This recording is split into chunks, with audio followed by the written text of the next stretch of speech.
नमस्कार दोस्तों, study with Jain में आपका हार्दिक स्वागत है। अपन कर रहे थे परसेंटेज की सीरीज, जिसमें अपन ने अभी तक 48 क्वेश्चन किए थे और जो कल वाला लेक्चर अपन ने किया था परसेंटेज का, उसके बेस पे ये 2 क्वेश्चन और है। तो अगर कल वाला किसी को समझ में नहीं आया तो एक बार मैं वापस बता देता हूँ। उसमें अपना ये है कि भाई जो अपन ये अभी के क्वेश्चन कर रहे हैं उसमें ऐसा है कि परसेंटेज इनमें जब एक तो सीरीज में होता है, जैसे मान लो किसी ने 100 रुपए में कोई सामान खरीदा है, ठीक है, तो वो 90 रुपए में उसको बेच रहा है, ठीक है। फिर आगे वाला ये 110 मान लेते हैं, ठीक है, उसको प्रॉफिट पे बेचेगा। अब ये वाला इसको अगर बेचेगा आगे, तो ये अपने अपने सामान पे बेचेगा, अपने जो इसने 110 रुपए है उस पे बेचेगा आगे, जो ये अपने प्रॉफिट पे बेचेगा। तो मान लो ये इसने 10% का प्रॉफिट यहाँ पे निकाला है, तो अब ये अगर 10% का प्रॉफिट निकालेगा तो ये इस पे नहीं निकालेगा 110 पे, ये अपने प्रॉफिट अपने जो माल खरीदा है इसने 110 पे निकालेगा। तो ये कितना हो जाएगा, फिर 11 रुपए हो जाएगा।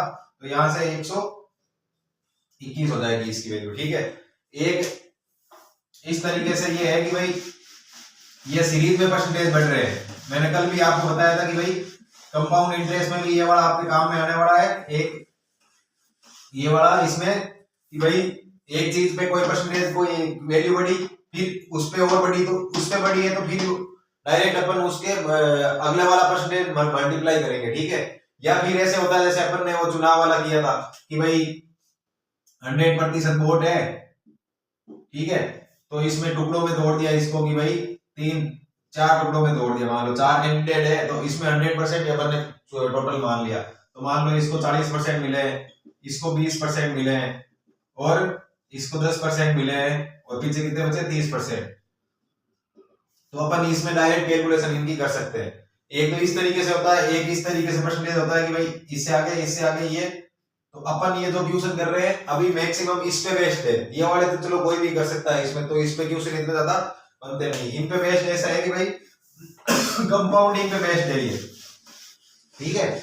इसमें कैसे करना अपने को, परसेंटेज से आगे मल्टीप्लाई करके सीरीज में फिर सॉल्यूशन करना है इसका रीजन ये है कि भाई जैसे इसमें दे रखा है एक पुस्तकालय में 20% किताबें हिंदी की है, शेष की 22.9% इंग्लिश की। इसमें शेष की दे रखी है। अगर ये देते हैं कि भाई 20% तो हिंदी की है, 22.9 इंग्लिश की है, 25% संस्कृत की है और बची हुई ये किताबें, तो अपन अलग अलग मान के जैसे फिर जो 2 तरीके से बनता है क्वेश्चन, ठीक है। एक बार जो मेन जो सिंपल सा क्वेश्चन है उसमें अगर होता भाई अपने को मान लो 100% किताबें हैं, ठीक है, तो उसमें सीधा देता है कि 20% किताबें तो है उसकी हिंदी की, 22.9% है इसकी अंग्रेजी की, 25% है संस्कृत की, और जो शेष दे रखी है वो अपने हिसाब से यहाँ से शेष कितना आएगा, अपने हिसाब से शेष आएगा 45, और ये कितना हो जाएगा 45 और 20 65 और 2 67 सही, 67 सही 2 बाई ये 2/9% है। तो पीछे कितना बच रहा है, पीछे बच रहा है 32 सही 7/9% बच रहा है, ठीक है। अब इसकी वैल्यू अपने को यहाँ पे दे रखी है भाई सेट 140, ठीक है। अगर ये किस कंडीशन में होता है ये, अगर अपने को ये बोलते हैं कि भाई इतनी किताबें हिंदी की है, इतनी किताबें अंग्रेजी की है, इतनी किताबें संस्कृत की है, पर यहाँ पे क्वेश्चन में एक चीज डिफरेंट है वो अपने को ध्यान में रखनी है कि भाई इसमें दे रखा है जो 100% है, मान लो कोई बुक है, ठीक है, इसमें लाइब्रेरी में इसमें दे रखा है कि भाई 20% किताबें हैं वो है हिंदी की, शेष की 22.9%, शेष मतलब 80%, ये माइनस कर देंगे तो 80% शेष बचेगा, ठीक है। 80% का 22.9% है वो है अंग्रेजी की। फिर जो शेष बचेगा इसमें से और माइनस करेंगे अपन, डायरेक्ट 80% में से ये भी माइनस नहीं कर सकते, इसको मल्टीप्लाई करके करना पड़ेगा, ठीक है। तो ये चीज अपने को ध्यान में रखनी है। और इसमें भी अगर अपन 100 किताबें माने टोटल या 100% माने, तो इसमें अपनी कैलकुलेशन में बहुत ज्यादा माथापच्ची होने वाली है, क्योंकि ये 22/9 के फैक्टर फिर आगे परेशान करेंगे। इसलिए अपन ने जो पिछले क्वेश्चंस किए थे आप लोगों को मैंने बताया था कि भाई सीरीज में मल्टीप्लाई करते जाओ। जैसे आप परसेंटेज है तो 20% को अपन क्या लिखेंगे, 20% को लिखेंगे 1/5, ठीक है। 22 सही 2/9%, ये मैंने बहुत बार बता दिया आप लोगों को, ये होता है 2/9, ठीक है। 25% सबको पता है कि भाई ये 1/4 होता है, ठीक है। तो अपन क्या करेंगे, जो अपन को शेष किताबें दे रखी है 140 वो लेके आएंगे। टोटल किताबें मानेंगे अपन, पुस्तकालय में कुल किताबें मानेंगे अपन, कुल किताबें x मान ली, ठीक है। अब x की कितनी किताबें, अगर ये वाली अपन माइनस करते हैं तो कितनी शेष बचेगी, ये वाली माइनस करते हैं अपन, हिंदी वाली अपन को शेष लेके आनी है, वो 140 है। वो कैसे लाएंगे अपन, इसको 1/5 माइनस कर देंगे 1 में से, तो ये 4/5 के मल्टीप्लाई से आ जाएगी। ये 80% किताबें बची है। अब इसमें इसकी और चली गई तो इसकी कितनी बचेगी, अब ये जो अंग्रेजी की है वो और चली गई तो 9 में से 2 और चली गई तो 7 बचेगी 9 में से, तो इसको भी अपन मल्टीप्लाई कर देंगे, ठीक है। ये शेष बची है। अब शेष की और दे रखा है कि भाई शेष की 25% किताबें संस्कृत की है, तो संस्कृत को भी माइनस में कर दो, ठीक है। संस्कृत को माइनस करेंगे तो शेष बचेगी वो 3/4 बचेगी। अब ये जो शेष किताबें बची है वो अपने को दे रखी है 140 किताबें है जो कि अन्य भाषाओं में है, ठीक है। ये प्रतिशत के 2 प्रकार के जो क्वेश्चन है ये अपने या तो सीरीज में होंगे या, ठीक है, या फिर प्लस में होंगे, ठीक है। सीरीज में होंगे तो अपन मल्टीप्लाई करेंगे इनको, अगर देर का शेष के और मतलब इसका मतलब क्या है, परसेंटेज पे परसेंटेज, परसेंटेज पे परसेंटेज, ठीक है। ये चीज अपने को बस सोच के रखनी है कि भाई इसमें क्वेश्चन में किस हिसाब से दे रखा है, या फिर डायरेक्ट परसेंटेज देंगे होंगे कि भाई इसका इतना प्रतिशत, तो वो सीरीज उसमें सम में हो जाएगी, मतलब इनका इक्वल करना है, ठीक, मतलब जोड़ना है, उनको सबको जोड़ना है। फिर जो बच रहा है परसेंटेज वो अपने को कुछ ना कुछ दे रखा होगा, ठीक है। इसमें ऐसा है कि मल्टीप्लाई करना पड़ेगा अपने को। मल्टीप्लाई इसलिए कर रहे हैं, आपको बता दिया मैंने, ये कंपाउंडिंग पे काम करता है, क्योंकि ये बचा है, अब इस पे इतना प्रतिशत, फिर जो बचा है उस पे इतना प्रतिशत, इसलिए अपन इसको इसमें मल्टीप्लाई में ले रहे हैं, ठीक है।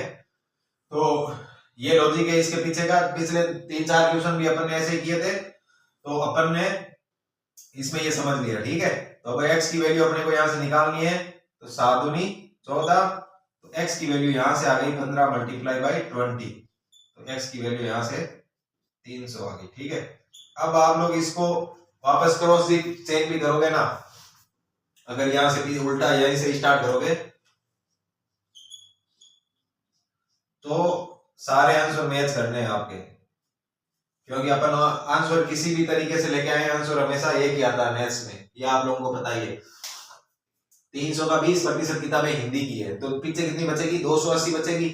ये या तो इस प्रकार से ले लोगे कि भाई इतना तो परसेंटेज आपको समझ में आ ही गया होगा कि भाई अपन परसेंटेज को किस प्रकार से रिप्रेजेंट करते हैं, या तो 20 से मल्टीप्लाई करो इसको, तो 300 से चलो हो जाएगा, ठीक है। 300 से हो जाएगा तो आप लोग कर लोगे, पर 300 को इससे ही करो ना सीधा ही। इससे भी क्यों करना, अपने को शेष किताबें निकालनी है, तो शेष किताबें कितनी है, 4/5 है, ठीक है।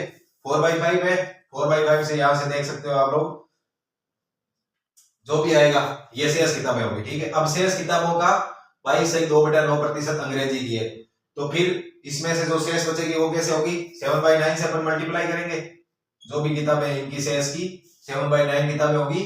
तो फिर शेष का बोल रखा है कि भाई शेष की 25% संस्कृत की है, 25% संस्कृत की है, तो 25% को अपन साइड में रख देंगे, तो जो किताबें बची है वो 3/4 से मल्टीप्लाई करेंगे अपन, तो वो फिर अपने को 140 दे रखा, ठीक है। वो 140 दे रखा, तो यहां से भी अपन सोल्व करेंगे इसको, तो देख सकते हो आप लोग, नहीं तो स्टेप बाय स्टेप उसमें भी चलोगे, उसमें वो भी 140 आना है, ठीक है। तो ये था इसका लॉजिक कि भाई 2 तरीके से इसके क्वेश्चन बनते हैं, आप लोगों को बता दिया किस तरीके से बनते हैं, मैक्सिमम क्वेश्चन इस टाइप से बनते हैं, इसलिए अपन ने इसको थोड़ा ढंग से समझ लिया।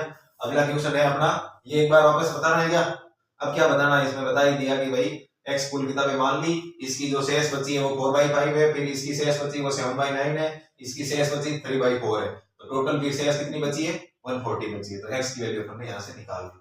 सेम टू सेम यही क्वेश्चन है, वीडियो को होल्ड करके आप प्रैक्टिस कर सकते हो इस पे, मैं एक बार इसको भी बता देता हूं, ठीक है। ये सेम टू सेम क्वेश्चन है, डाटा चेंज हुआ है। एक निर्माता ने अपनी सामान को 25% लाभ पे थोक विक्रेता को बेचा, थोक विक्रेता ने दुकानदार को 50% लाभ पे बेचा, दुकानदार ने ग्राहक को 28% लाभ पे बेचा और 360 रुपए में बेचा, ठीक है। तो निर्माता के लिए उस सामान की कीमत क्या थी, ठीक है। इसमें क्या होता है, कोई भी दुकान के लिए क्या होता है कि भाई ये कोई सबसे बड़ा निर्माता होगा, वो सामान की प्रोडक्शन करेगा, वो प्रोडक्शन करेगा तो अपना प्रॉफिट 25% लेके उसने बड़े थोक विक्रेता होता है उसको बेच देता, ठीक है। फिर थोक विक्रेता क्या करता है, उससे छोटे वाले दुकानदार ले जाते हैं, छोटे वाले दुकानदार ने, थोक विक्रेता ने 50% लाभ पे दुकानदार को बेच दिया, ठीक है। अब दुकानदार क्या करेगा, वो ग्राहकों को बेचेगा, ठीक है। तो ग्राहक के लिए 360 रुपए पड़ रहे हैं वो, तो सामान की कीमत निकालनी अपने को, सामान की कीमत होगी वो जो कितनी हो, वो होगी निर्माता की, जो वो अपन एक्स मान लेंगे, ठीक है। निर्माता के लिए कीमत कितनी है, निर्माता के लिए सामान की कीमत अपन एक्स मान ली, सामान की कीमत एक्स मान ली, ठीक है। अब एक्स है तो इस पे अब इसकी वैल्यू बढ़ती जाएगी हर बार, क्योंकि सब प्रॉफिट ले रहे हैं। सेम ये वाला कंसेप्ट है इसमें, ठीक है। इसमें क्या हो रहा है, माइनस करके लिखना पड़ रहा था, क्योंकि शेष का भी ऐसा अपने को कोई क्वांटिटी दे रखी थी, फिर उसमें से कुछ क्वांटिटी ये, फिर उसकी शेष की इतनी क्वांटिटी है, तो मतलब कुछ ना कुछ माइनस हो रहा था। इसमें रेट बढ़ रही है बार, जैसे जैसे प्रोडक्ट आगे जा रहा है, किसी का हाथ में वो अपना प्रॉफिट लेके आगे निकाल रहा है। लॉस भी हो सकता था बीच में, अगर लॉस होता तो अपन माइनस में कर देते। सबसे पहले वाला 25%, 25% को अपन क्या लिखेंगे, 1/4 लिखेंगे। दूसरा है 50%, इसको कितना लिखेंगे अपन, 1/2 लिखेंगे। तीसरा है 28%, तो 28% को क्या लिखेंगे अपन, लिखेंगे 28% क्या होता है, इसका 7/25 होगा, 28/100 करेंगे, फिर 5 का नहीं 4 का डिवाइड करेंगे दोनों में, तो 7, और फिर नीचे 100 में करेंगे तो ये 7/25 होगा, ठीक है। तो ये परसेंटेज का अपने को स्टार्टिंग में, अगर ये नया नया आपने मतलब आप लोग ये परसेंटेज कर रहे हो, पहले नहीं कर रखा है, तो आपने ये है कि भाई जो परसेंटेज दे रखे हैं उनको साइड में लिख लो, और उनको किस तरीके से रिप्रेजेंट करेंगे अपन, उस तरीके से अपने को लिख लेना है, ठीक है। अब क्या होगा, 25% लाभ पे बेच रहा है, तो उसकी कीमत क्या हो जाएगी, 1 बढ़ जाएगी। कितनी बढ़ेगी, 4 पे 1 बढ़ेगी। फिर ये इसके लिए अब ये बेचेगा आगे, तो ये बेचेगा 50% लाभ पे बेच रहा है, इसका मतलब क्या है, 2 पे 1 ज्यादा कमा रहा हो, ठीक है। तो इसका मतलब 2 पे 1, तो मतलब 2 में 1 जुड़ जाएगा, ठीक है। अब अगला वाला और 28% लाभ पे कमा रहा है, तो ये 25 और ये 7, 32 पे 25 पे 32, फिर जो टोटल कीमत आ रही है वो ये आ रही है 360 रुपए, जो ग्राहक 360 में इसको खरीद रहा है, ठीक है। अगर बीच में किसी का लॉस आता तो लॉस के हिसाब से अपन इसको डाटा को एडजस्ट कर लेते हैं, ठीक है। तो इसमें क्या है अपना, ये 5 से 5 बार, और ये 8 चौक 32, ठीक है। और ये 3 से 120 बार, और ये 4 से 30 बार। कैलकुलेशन आप अपने हिसाब से करना, यहाँ पे बोर्ड पे हो सकता है कि समझ में नहीं आए कहां से ये इनको काट दिया है फिर वापस लिखा है, तो ये आ जाएगा 30 मल्टीप्लाई बाई 5, तो x की वैल्यू यहां से आ जाएगी 150। देख लो, ये सामान 120 रुपए का था, 150 रुपए का था, और ग्राहक तक पहुंचते पहुंचते इसकी वैल्यू हो गई 360 रुपए। अगर इसमें आप लोगों को ये भी पूछ सकता है कोई, अगर क्वेश्चन में और कुछ पूछना हो कि भाई उसकी टोटल वैल्यू कितनी बढ़ गई, मतलब जो निर्माता ने अपने से जो सामान निकाला और इतने में लास्ट में ये बिका है, तो उसकी टोटल वैल्यू में कितने परसेंटेज की वृद्धि हुई, तो आप लोग वो भी निकाल सकते हो। वो कैसे निकालना है, वो निकालना है ऐसे, जैसे ये पहले वाले में 4 से हो रहा है 5, ठीक है, और दूसरे वाले में हो रहा है 2 से 3, तीसरे वाले में हो रहा है 25 से 32, ठीक है। तो टोटल अब इस साइड का अपने को मल्टीप्लाई कर लेना, ऐसे भी निकाल सकते हो, जैसे यहां से अपनी ये वैल्यू आ गई और ये वैल्यू है अपने पास, ठीक है। तो कितना बढ़ा यहां से यहां तक, 210 रुपए बढ़ा, तो 210 किस पे बढ़ा, 150 पे, ये वाला तो है ही, ठीक है। अगर अपने को सीधा यही पूछे, इसने 28% लाभ पे उसको बेच दिया, तो टोटल कितना प्रतिशत उसकी मूल्य की जो वस्तु की वैल्यू बढ़ी, तो वो अपने को निकालने के लिए अपन क्या करेंगे, 4 से 5 हुआ 25% बढ़ा, तब 2 से 3 हुआ जब वो बढ़ा 50%, 25 से 32 हुआ जब वो बढ़ा 28%। तो अपन इसमें से रॉन्ग साइड में जितनी बार घट रहा है वो काट देंगे, इसकी दूसरी साइड फिर नहीं घटेगा तो इनको या तो देखो, या डायरेक्ट इसको या तो मल्टीप्लाई कर दो इनको सबको और इनको कर दो, फिर जो इनमें जो बढ़ रहा है घट रहा है उस हिसाब से परसेंटेज लिखना है। या फिर पहले अपन ये करते हैं कि भाई ये एक तरीके से इनके अनुपात में ही है, ठीक है। तो इनको अपन 4 से 2 8 से अपन काट सकते हैं इनको, 8 चौक 32 बार है ना, और ये 5 से कट सकता है यहाँ पे 5 25 बार। तो यहां से अपन अब मल्टीप्लाई करेंगे तो ये आएगा 5, और यहां से आएगा 3 चौक 12, ठीक है। तो इसका मतलब क्या हो रहा है, 7 बढ़ रहा है, 7 बढ़ रहा है 5 पे, तो 100 पे कितना बढ़ेगा, 100%। तो ये हो गया, कितना हो जाएगा यहाँ से 20 7 140%। यहां से भी निकालोगे तो भी 140% आना है, ठीक है। परसेंटेज के ऐसे क्वेश्चन आगे और भी आएंगे कि भाई जिनमें अपने को ये इसलिए समझा दिया मैंने आपको कि भाई आगे काम आएगा आपके, ठीक है। उसमें ऐसा भी हो सकता है कि भाई किसी हाँ ये भी हो सकता है किसी वस्तु की कीमत पहले 10% बढ़ी, फिर 10% और बढ़ गई, तो ओवरऑल कितनी बढ़ी, तो ओवरऑल बढ़ेगी उसमें, जैसे 2 में दे रखा है x और y दे रखा है, तो अपन अगर बढ़ रही है तो x plus Y plus X Y upon 100, ये तो ये डायरेक्ट फॉर्मूला है। नहीं तो इसको अपन ऐसे भी कर सकते हैं, जैसे 10 से 11 हो गई यहाँ पे और 10 से 11 हो गई यहाँ पे, तो ये कितनी हो गई 100 पे 121 हो गई, ठीक है। इसका मतलब कितनी बढ़ी है, ये 21% बढ़ी है। और यहाँ से फॉर्मूले में अगर अपन रखेंगे तो ये 10 plus 10 plus 10 multiply by 10 divided by 100, तो यहाँ से भी आप लोग देख सकते हो कि 10 10 20 और ये एक 21% वैल्यू यहाँ से बढ़ी, ये फॉर्मूला है, ठीक है। अगर हानि हो रही है कहीं, एक बढ़ रही है और एक दूसरी घट रही है, ठीक है, एक बढ़ रही है और दूसरी घट रही है, तो अपन उसमें क्या करेंगे, यहाँ पे माइनस कर देंगे, ठीक है। और ये y वाला अपने आप ही माइनस में आ जाएगा, ठीक है, क्योंकि मतलब ओवरऑल ये है कि भाई x और y की वैल्यू जो दे रखी है वही रखनी है अपने को, और यहाँ प्लस का निशान रखना है। अगर y की वैल्यू माइनस है तो वो अपने आप माइनस आ जाएगा। इस प्रकार से ये सोल्व होता है। बाकी ये वाला तरीका भी है इसका सोल्व करने का, ये और इजी है कि भाई इसमें अपने को कैलकुलेशन सामने दिख जाती है। तो परसेंटेज की 2 में दे रखा था तो दिक्कत नहीं होती, 3 में अगर ये चीजें आगे काम आएगी अपने। मैंने आप लोगों को बता रखा कि भाई लाभ हानि जब भी अपन करेंगे उसका ऐसे मान लो परसेंटेज का ही खेल है पूरा ही, लाभ हानि है और ये अपना इंटरेस्ट वाला है, जैसे कंपाउंड इंटरेस्ट, सिंपल इंटरेस्ट, वो पूरा का पूरा अपने परसेंटेज पे बेसिस है, उस पे ही अपने को उस पे ही बेस है, ठीक है। तो उस पे अपने को ऐसा है कि भाई अगर यहाँ से सीख गए परसेंटेज तो ऐसा मान लो वहां अपना टॉपिक समझने में कोई दिक्कत आने वाली है नहीं। तो ये थे 2 क्वेश्चन, अभी एक इस पे और क्वेश्चन करते हैं।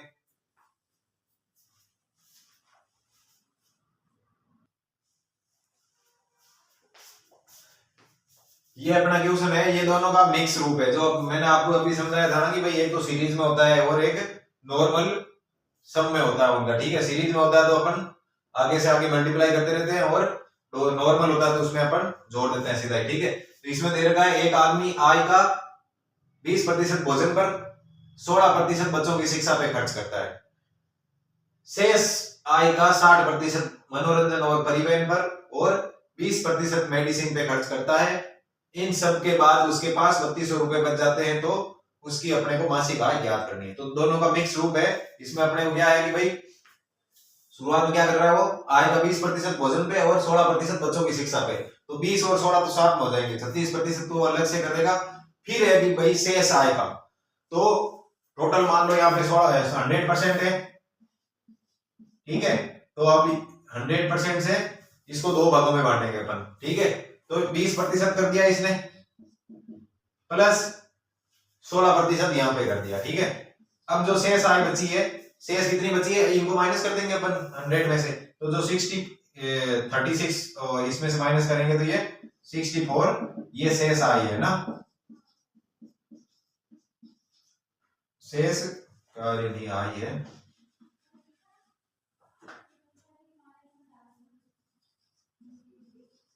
जो शेष आई है इसकी 64, उसका 60% मनोरंजन और परिवहन पर और 20% मेडिसिन पे। तो इसको भी अब अपन आगे 60% तो उस पे कर रहा है और ये 20% उस पे कर रहा है मेडिसिन पे ना, और 60% मनोरंजन और परिवहन पे कर रहा है। तो इसका जो शेष बच रहा है यहाँ से 64 का 60 और 20 तो यहाँ चला गया। अब 20% जो शेष बचा है, जो 20% इसका शेष बचा है वो क्या है, अपने को दे रखा है कि भाई वो है 3200 रुपए, ठीक है। तो इसमें कई लोग क्या करेंगे, 20% की वैल्यू आ गई 3200 रुपए, तो यहां से 5 से इसको मल्टीप्लाई कर लेंगे, 1/5 होता है, 5 से मल्टीप्लाई करेंगे, ये 16000 आ गया, 16000 आएगा, 32 पानी 160, तो 16000 आ गया, ठीक है। तो 16000 आंसर लगा के आगे बढ़ जाएंगे, पर वो होगा गलत। उसका रीजन ये है कि भाई जो ये 20% है ना, ये 64% का है, नहीं कि 100% का है। यही बस इसमें अगर ये वाला क्वेश्चन सब लोग किसी ने कर लिया ना ये, तो ऐसा मान लो कि भाई वो ये वाले परसेंटेज के जो भी अपने ये लगभग 15 क्वेश्चन, अपने 15-20 क्वेश्चन अभी लास्ट में किए हैं, वो सारे ये समझ में आ रहे हैं अगर उसने ये वाला क्वेश्चन कर लिया तो। क्योंकि इसमें ऐसा देगा कि भाई दोनों को तोड़ भी दिया, स्टार्टिंग में टुकड़ों में भी तोड़ दिया स्टार्टिंग में परसेंटेज को, फिर इसको आगे भी इस प्रकार से एडजस्ट। इसमें फिर क्या होगा कि भाई जो इसकी टोटल आय होगी मासिक आय, उसको अपन x मान लेते हैं, मासिक आय इज इक्वल टू x मान लेते हैं, ठीक है। तो x का फिर 64% निकालेंगे अपन पहले तो वो कितना होगा 64 डिवाइडेड बाय 100 होगा। अब इसका 20% निकालेंगे, जो 20% शेष बचा है इसका 64% का, वो अपने को पता है कि भाई वो दे रहेगा अपने को 3200 रुपए, ठीक है। जिसको ये चीज समझ में आ गई ना, ऐसे मान लो परसेंटेज जो पिछले अपन ने 15-20 क्वेश्चन किए हैं वो उसको आराम से समझ में आ गया, ठीक है। वो डायरेक्ट ऐसे नहीं कि भाई 20% की वैल्यू यहाँ से 3200 ले ली, तो यहाँ से अपन x की वैल्यू निकाल सकते हैं। x की वैल्यू यहाँ से आ जाएगी, ये तो 1/5 आ जाएगा, और ये 64 यहाँ से इसके आधा होता है ये 5, तो 50, ठीक है। तो x की वैल्यू यहाँ से आ जाएगी 5 25, और ये 25,000 रुपए आ गई, और उसके हिसाब से कितनी आ रही थी, वहां से 16,000 आ रही। तो कितना डिफरेंस है देख सकते हो आप लोग। एक बार ध्यान से एक बार वापस समझते हैं इसको। इसमें दे रखा है 100% टोटल उसकी मासिक आय है, उसका 20% तो वो कितने भोजन पे खर्च कर रहा है, और 16% वो बच्चों की शिक्षा पे खर्च कर रहा है। शेष आय का 60%, शेष आय में कितनी बची है वो अपने को बस देखना है। शेष आय का 64% है, तो शेष आय का 60%, तो इसका 60% ये इस पे मनोरंजन पे, इसका 20% मेडिसिन पे, और जो शेष बच रहा है इसका वो कितना होगा 3200 रुपए होगा, वो इसका शेष कितना होगा यहाँ से 20% होगा, ठीक है। तो यहाँ से अपने को इतना दिमाग लगाना कि भाई जो 20% है वो 64 का है 20%, तो 64 का 20% जो 3200 रुपए यहाँ से आ रहा है, तो x की वैल्यू अपने पास टोटल आ गई, ठीक है। इसके करने के और खूब सारे तरीके हैं। वो ये है कि भाई ये 64 है, तो इसको आगे और मल्टीप्लाई करते रहेंगे अपन, तो इनका रियल परसेंटेज का भी वो इस भाग आ जाएगा। जैसे ये 36% यहाँ से आ गया, ठीक है। फिर इसको अगर अपन यहाँ से मल्टीप्लाई करेंगे ना, तो जो इसका 100% का जो पार्ट है वो आ जाएगा अपने आप ही, ठीक है। समझ में आ रहा होगा आप लोगों को ये।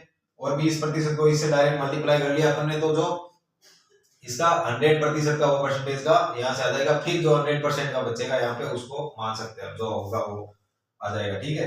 पर जो अपने यहाँ से इसके हिसाब से 20% क्यों आ रहा है, क्योंकि ये 60 है, ये 20 है, और ये 20 हो जाएगा, 100% हो रहा है यहाँ से, 100% वो होगा 64% का 100%, ठीक है। तो ये ऐसा है कि भाई जो सीरीज है, सीरीज में परसेंटेज अपने को अप्लाई करना आना चाहिए। इस प्रकार से परसेंटेज को अपन यूज में लेते हैं।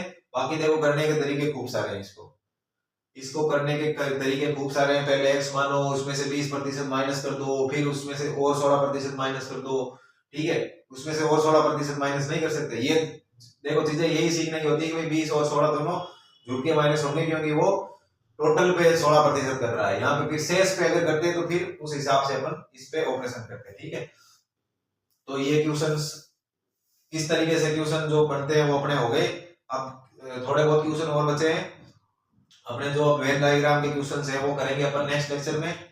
इसमें जो किसी को समझ में नहीं आया तो वापस एक बार लेक्चर को देखें और इस पे प्रैक्टिस करें, क्योंकि ये वाला क्वेश्चन है बहुत इजी, ठीक है। इनको बना भी सकता है कोई भी बनाना चाहे तो। अगर खुद से नहीं बन रहे हैं तो कहीं ना कहीं से सर्च करके वो इन क्वेश्चंस को करें, तो आप लोगों का कंसेप्ट एक बार परसेंटेज में इन पे क्वेश्चन, ये मेन क्वेश्चन है परसेंटेज कैसे मान सकते हो आप लोग, क्योंकि इनके अलावा जो अपन ने पहले किए वो बहुत इजी क्वेश्चंस थे। और ये वाले क्वेश्चन थोड़े ऐसे है कि भाई आपको इधर उधर थोड़ा घुमा सकते हैं, तो ये क्वेश्चन अपने को करने हैं। बाकी जो आगे के क्वेश्चन आएंगे वो बहुत इजी होने वाले हैं। यहाँ पे परसेंटेज पे जो वेन डायग्राम वगैरह है वो तो बहुत इजी है, क्योंकि वो अपन ने 9th 10th क्लास में आराम से पढ़ा हुआ है, तो वो वापस आने वाला है यहाँ पे, और उस पे परसेंटेज अपने को इम्प्लीमेंट करना है, ठीक है। तो आज के लिए बस इतना ही, मिलते हैं अपन नेक्स्ट लेक्चर में, तब तक के लिए बाय बाय।